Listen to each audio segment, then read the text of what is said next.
The first time I watched my father slap my mother in front of all of us, I was only 9 years old. She had just returned from the market, carrying a heavy tray of vegetables on her head. She was tired, soaked in sweat, and all she asked him was if he could give her some money to buy food for us. My younger sister, Ada, hadn't eaten since morning and was crying from hunger. My father didn't even look at her face before raising his hand. That night, we all went to bed hungry, and in silence. My name is Tond, and this is the story of my life. I am 15 years old, the first of 7 children. We live in a small, cracked 2-room house that my grandfather built a long time ago before he died. We call it a house, but honestly, it feels more like a cage. We all sleep on the same old mat on the floor, me, my mother, and my 6 siblings. The roof leaks when it rains. The walls have peeled so much that even lizards sometimes fall off while crawling. If you walk past our house in the afternoon, you might think it's abandoned. But inside, there's life, just not the kind anyone wants to live. My father, Baba, is not dead. He's very much alive.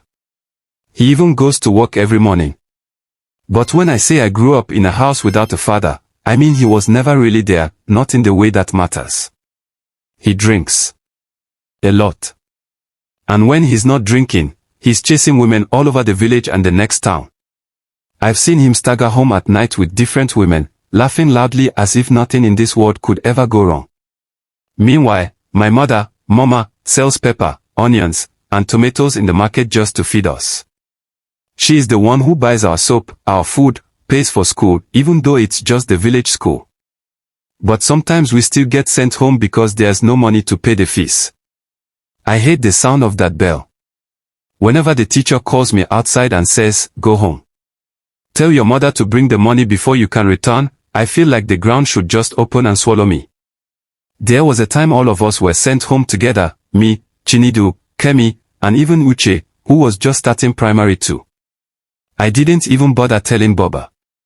He would shout, wave his hand like he's chasing flies, and say, "Go and ask your mother."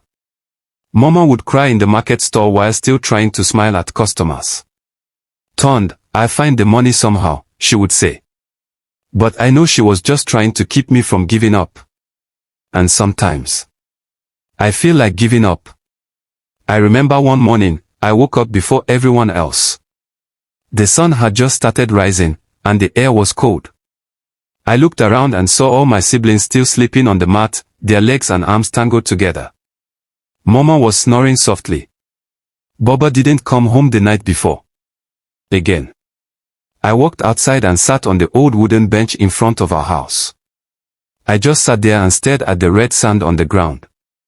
I didn't feel anything. No sadness, no anger. Just tired. Tired of everything. Tired of watching my mother work like a donkey while Baba wasted money on drinks.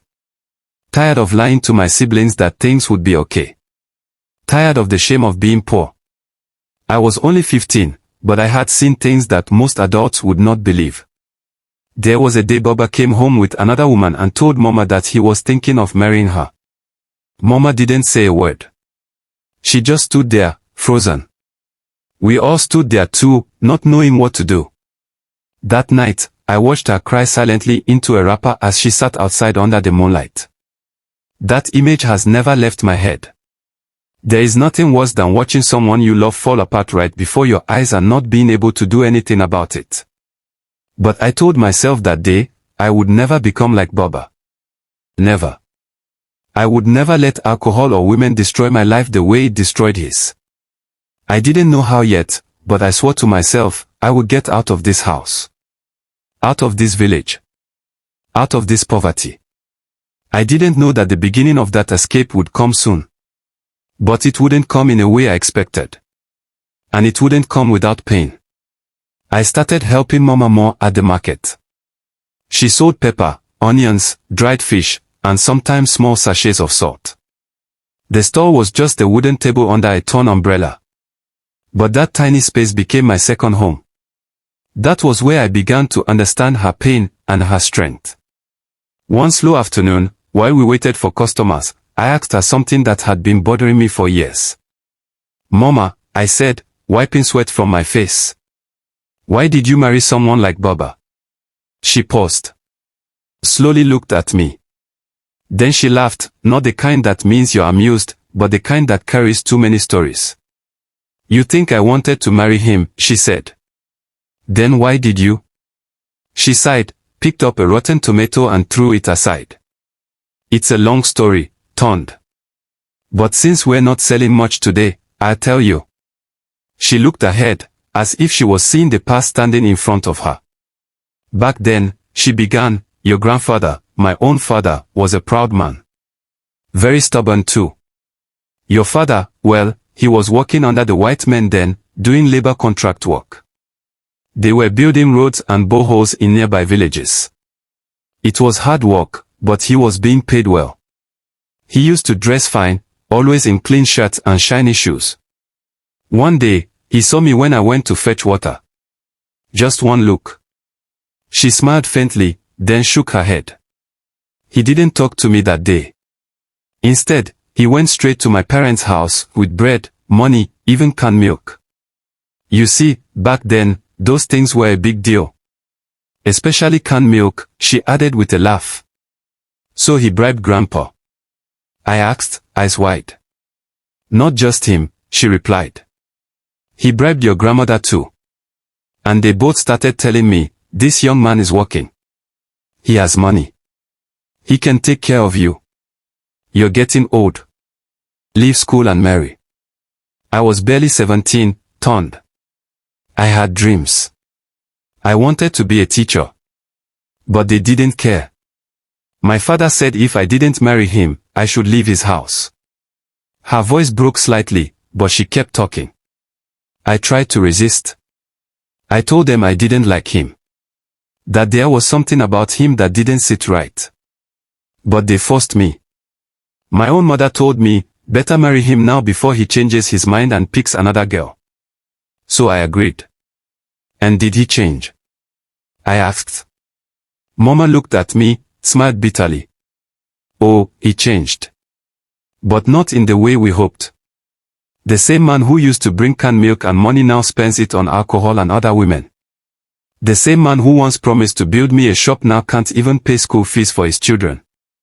There was silence between us for a while. The only sound was the flies buzzing around the dried fish. I didn't want this life, Tond, she said quietly. But now I have you and your siblings. And that's why I fight. Every single day. I felt something heavy in my chest. I wanted to say something strong. Something encouraging. But all I said was, I'll make it one day, Mama. I'll take care of you. She turned and looked at me like she was seeing me for the first time. I believe you, my son, she said. You're not like your father. You think. You feel. That already makes you different. That night, I couldn't sleep. I kept thinking about her story. About how dreams can be stolen, not just by poverty, but by the people you trust. I realized that Mama had been forced to grow up before her time, just like me. Since I was 10, I had been babysitting. Cooking when there was something to cook. Fighting boys twice my size when they tried to bully my younger siblings. Carrying baskets for Mama in the market. Smiling when there was nothing to smile about. Sometimes I wanted to cry, but I didn't. I couldn't. Because I had to be strong, for Mama, for Ada, for Uche, for all of them. I wasn't just a boy anymore. I was becoming a man in a house that had no real one. And I knew, deep down, that if I didn't find a way out of this life, I would become another version of Baba. And that thought terrified me more than anything else. I once overheard something that changed the way I looked at everything. It was a hot afternoon, and I had just returned from fetching water from the stream. I was standing near the window, quietly sipping water straight from the cup when I heard Mama's voice inside the room, talking to someone. I was about to go in when I heard my Auntie Ngozi reply. She was one of Baba's sisters, the only one in the entire family who still stood up for Mama. Oh, Ngozi, Mama was saying, laughing tiredly. I'm just trying to survive, oh. Then Auntie said something that made me freeze. But why do you keep having children for that useless man, N? You're the one feeding them alone, and he's not even ashamed. Mama didn't answer immediately. There was a long pause. Then I heard her say something I'll never forget. Does he ask me? Each time I say no, he forces himself on me. That's how these children came. The cup dropped from my hand. They didn't hear it, thank God. I stood there, my heart beating hard. My legs were weak. I had never imagined that Mama, that Baba. Auntie Ngozi's voice rose sharply. He did what? You mean all this while, he's been, Let me not curse him. Mama begged her to calm down, but Auntie wasn't having it. I will talk to him, I will tell him if he tries it again, just one more time, I will arrest him with police. He thinks this village is still in the dark ages. He should try me, and that was exactly what she did. That was the day I understood why Mama stopped giving birth after our last born, Zora. We were 7 in total. I used to wonder why she didn't give birth again, since Baba clearly didn't care. Now I knew the truth. It wasn't her decision, it was Auntie Ngozi who stopped it. God bless that woman. Auntie was the only one from Baba's side who treated us like human beings. Her husband was a kind man too. They had a big farm and were doing well, not rich, but comfortable. Sometimes she brought Mama small bags of rice, gari, even salt and Maggi cubes. She also gave Mama money whenever she could. But she had her own children to care for, so there was only so much she could do. Still, her support made a difference. Without her, there were nights we would have slept without anything at all. But life in our house only got worse. One morning, Baba did the unthinkable. He brought one of his concubines into our home. Her name was Amoka. I remember that day clearly, how she walked into our house like she owned it, dragging a black nylon bag and clicking her tongue at everyone. Baba introduced her as our new guest, but we all knew what that meant. She moved in and began to make Mama's life even more miserable. She complained about everything. She insulted Mama's food. She scattered things. She acted like she was the new queen of the house. One morning, Mama had gone to the market early. I was helping my younger sister, Zora, sweep the compound when Amoka suddenly pointed at her. You, small girl, come and buy me kerosene. Zora looked weak. We hadn't eaten the night before. I could see her tiny legs shaking. Auntie, I'm tired. Can I go later? That was it. Amoka flew at her like a wild animal. She slapped Zora hard and dragged her by the arm. I ran forward and shouted, "Leave her alone." Zora was crying. Amoka turned to me, her face full of fake anger. You want to beat me, ABI? You want to raise your hand at me? Your useless mother has finally turned you into a houseboy. I said leave her. I shouted again. That's when Baba walked in. Perfect timing. Or should I say, terrible timing. What's going on here? He barked. Before I could talk, Amoka rushed to him, holding her cheek like I had slapped her. He tried to beat me, just because I asked his sister to run a small errand. This boy wants to kill me. Lies. All lies. Baba didn't even look at me. He didn't ask a single question. He just reached for his belt. And then the beating began. He whipped me like a criminal. I cried. I begged. I screamed. He didn't stop. I didn't even know when I started running. I didn't look back. My chest was burning, my back was on fire, but I kept running. I didn't even know where I was going. I just wanted to leave. I wanted to disappear. I ran past the village stream. I ran past the narrow footpath that led to the farmland. I didn't stop until I entered deep into the bush. My legs finally gave up under a big mango tree, my secret place. Nobody knew about this tree.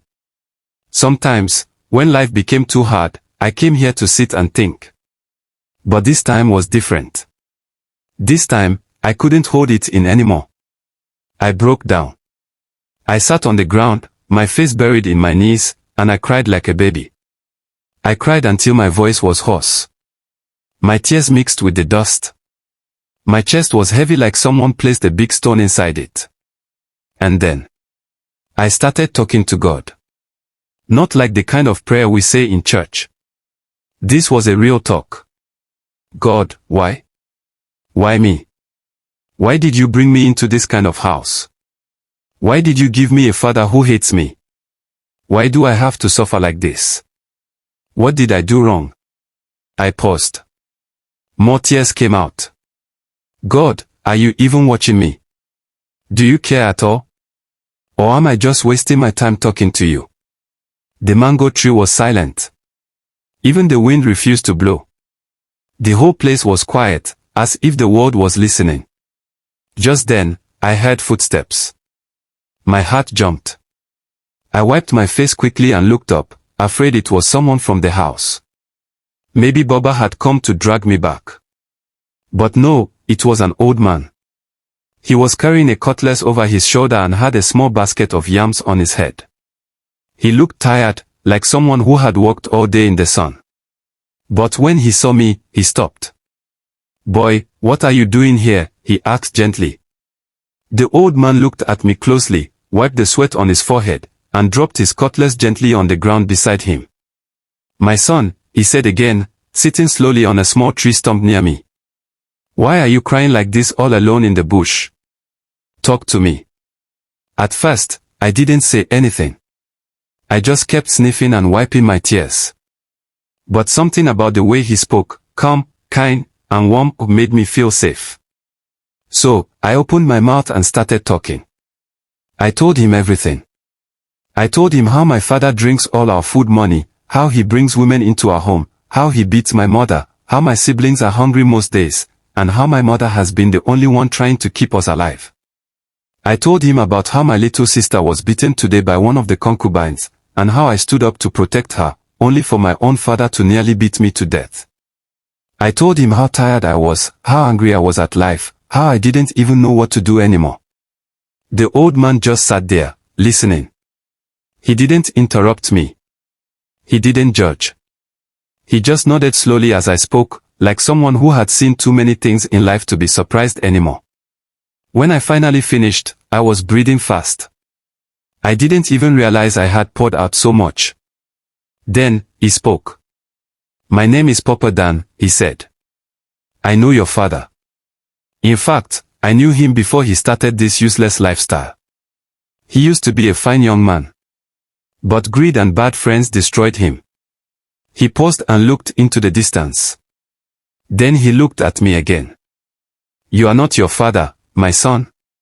You are not him. And you don't have to become like him." I looked at him, confused. "But how do I escape, Papa? I'm stuck. I'm just a village boy. I'm only 15. What can I even do?" He smiled gently, then picked up his cutlass again and stood up. "I may not have much," he said, "but I have a son in the city. He owns a small business and is doing well. I believe you are different, and you deserve a chance to change your life. If you're willing to work hard, I will talk to him. Would you like to follow him and learn something useful?" My eyes widened. I sat up straight, my tears drying quickly. "Are you serious, Papa?" I asked, almost in a whisper. "As serious as this sun above us," he replied with a smile. I jumped up from the ground and held his hand with both of mine. "Yes, sir. Yes. I want to go. I'm ready to go anywhere far from this pain." He nodded again. "Good. I go and speak with your mother? I'll make sure she agrees. My son will come to the village in a few days to harvest yams. I'll ask him to take you with him." I didn't know when tears started running down my face again. But this time, they were not tears of pain, they were tears of hope. For the first time in a long while, I felt like maybe, just maybe, my life could change. I slowly stood up from under the mango tree. My shirt was stained with dust and dry leaves, and my eyes were still red from all the crying. But something inside me had changed. For the first time, I felt a tiny light in my chest, hope. As I walked back home, I kept thinking. What will life in the city look like? Will I be able to cope? Will I ever come back to this village? My legs were moving, but my mind was far ahead. When I got home, I met Mama sitting outside, peeling cassava. She looked up, worried. Where have you been? She asked quickly. I was about to send your brother to go and look for you. Mama, I said, my voice still shaky, I met someone, an old man. He wants to help me. She paused, looking confused. Help you how? I sat beside her and explained everything Papa Dan told me. How his son was in the city and how he promised to take me along to learn something useful. As I spoke, I could see Mama's eyes beginning to shine with a mixture of hope and fear. But before Mama could respond, a deep, angry voice thundered from behind. Go where? We both turned sharply. It was Papa. He had overheard everything. He walked closer, his face tight with rage. His eyes were red, either from drink or just anger, I couldn't tell. You dare make plans without telling me? You want to leave my house? Who gave you permission? He shouted. I froze. I just want to go and learn work, sir, I said gently. Shut up, he barked. You're not going anywhere. Are you mad? Is it not my food you're eating? My roof you're sleeping under? I lowered my head. Mama didn't say anything. She just sat there quietly, looking at the cassava in her hands like it was the most important thing in the world.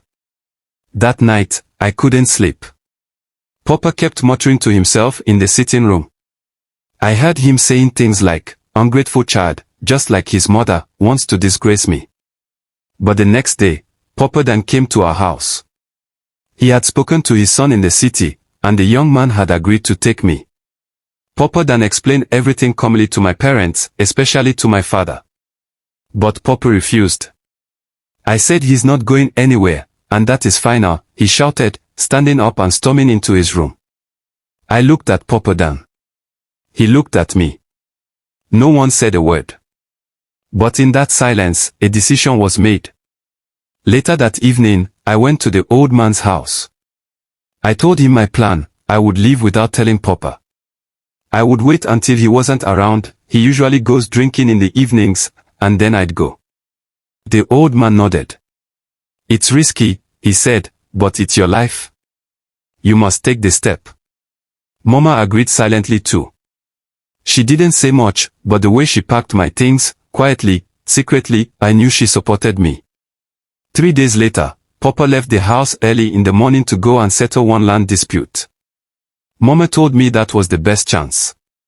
She quickly handed me a small bag with my clothes and some dry gari in a nylon. Be strong, she whispered, hugging me tightly. Don't forget where you come from. Make me proud. I swallowed hard, my eyes wet, but I nodded. I'll make you proud, Mama. Papa Dan and his son were already waiting near the village road. The moment I saw them, my heart jumped. The young man looked nice. He smiled and helped me carry my bag. As the car started moving, I looked back at my home, my mother still standing by the tree, my siblings peeping from the window. I felt free. I felt excited. I felt hopeful. But what I didn't know was that I had just started another problem. A very big one. A storm that would shake the whole family. But at that moment, all I could think of was, I'm going to the city. What do you think? Olun, do you think the boy did the right thing by disobeying his father to chase a better life? Or should he have waited for his father's approval? Let me know your thoughts in the comment section below. Thumbs up if you're enjoying this story, please like the video, share it with someone, and subscribe for the next episode. Turn on notifications so you don't miss what happens next, it's about to get even more intense. See you in episode 2.